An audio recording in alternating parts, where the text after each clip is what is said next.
حضرت خواجہ معین الدین صاحب چشتی رحمۃ اللہ علیہ نا خواجہ قطب الدین صاحب بختیار کاکی رحمۃ اللہ علیہ سے ملنے کے لیے یہاں آئے دلی میں اپنے مرید سے ملنے.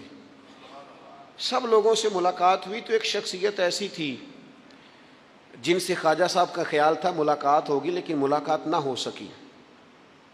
خواجہ صاحب خود ملنے چلے گئے. وہ بھی کوئی دینی تعارف رکھتے تھے. آپ نے فرمایا ملنے کیوں نہیں آئے؟ وہ کہنے لگے کیسے ملنے آتا، یہاں میرا بڑا روب تھا، مجھے لوگ جانتے تھے، لیکن آپ نے قطب الدین کو یہاں بٹھا دیا ہے، سب لوگوں کی توجہ ہی ان کی طرف ہو گئی ہے، تو میں کیسے ملنے آتا؟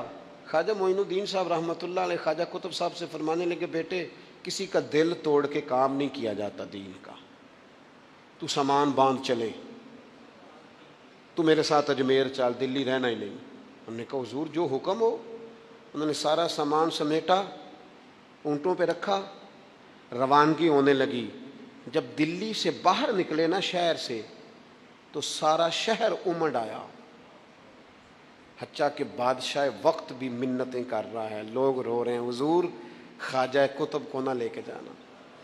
اس شخص کے درد نے پورے شہر کو درد والا بنا دیا.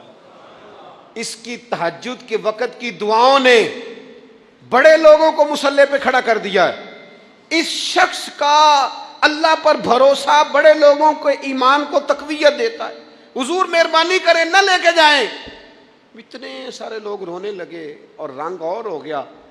تو حضرت خواجہ معین الدین صاحب فرمانے لگے پتر سامان اتارو، مصلی بچھاؤ، دلی میں رہنا ہے. یہ بھی ایک پیغام ہے، اسے بھی آپ نے یاد رکھنا ہے. تو خواجہ قطب الدین صاحب کہنے لگے حضور آپ نے فرمایا تھا کسی کا دل توڑ کے نہیں رہنا. فرمانے لگے اتنے سارے لوگوں کا دل ٹوٹنے سے بچاتے بچاتے کسی ایک کا ٹوٹ بھی جائے تو خیر ہے. اب کسی ایک کا دل بچاتے ساری دنیا کا دل توڑ دیں، اللہ کرے آپ کو اس بات کی بھی سمجھ آئے. ہم نا بعض اوقات کسی ایک کا دل بچاتے، ایک کا، صرف اپنا گھر بچاتے ساری دنیا توڑنے لگے ہو. صرف ایک شخص کی رضا کی خاطر ساری دنیا کو توڑ دو گے. ایسا نہ کرنا اپنی زندگی میں.